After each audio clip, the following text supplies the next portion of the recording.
one final question before we get into 10-week tie. Now, you've spoken Okay. to a lot of entrepreneurs and from dadpreneurs. My question is, in your opinion, are entrepreneurs born or can they be made?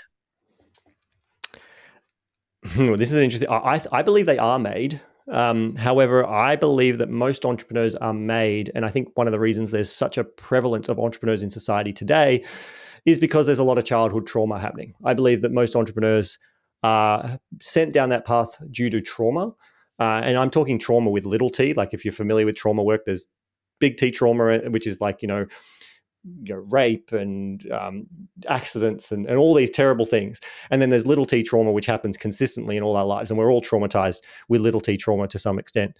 And so I believe that if I look at myself and most entrepreneurs I've talked to, if you dig deep enough, you talk about their childhood, there was some form of adversity. There was, their parents weren't making a lot of money. And so it was that lack of money that drove them to want to, or they were bullied as kids. So I was bullied. We didn't have a lot of money.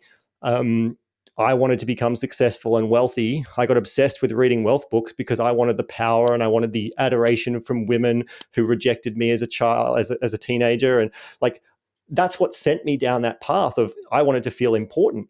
And so I think that entrepreneurship is a path of people moving down a path due to trying to have more control of a really uncontrollable environment. I think it's an amazing thing. I don't think they're necessarily born.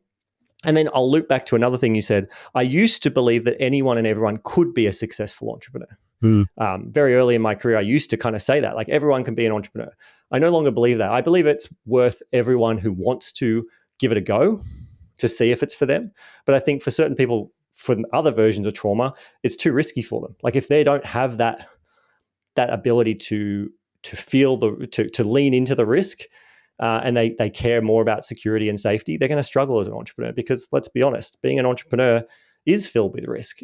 I think I see it not as risky, but like for many people, it's quite risky because of the uncertainty. They don't feel safe, and their nervous systems like safety. Whereas if you've gone through a lot of adversity as a child, you're more comfortable with adversity because you've lived through it as a kid. So anyways, that's a long answer to your question, but I believe they are made. Amazing.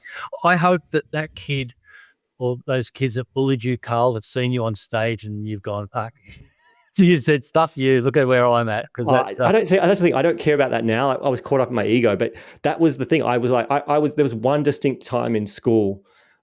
This kid had like it was metal work. He had this metalwork protractor thing, millimeters from my eye.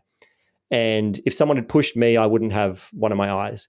And I left that class. I remember picking up my bag outside the class when the bell rang. And I remember muttering under my breath, like, I will own you one day. Like I'll be so wealthy that I'll be like Australia's Bill Gates. That's what was one of my goals. And that this kid would work for me one day. And like, that was one of my driving forces when I was younger. Yeah. No, well done.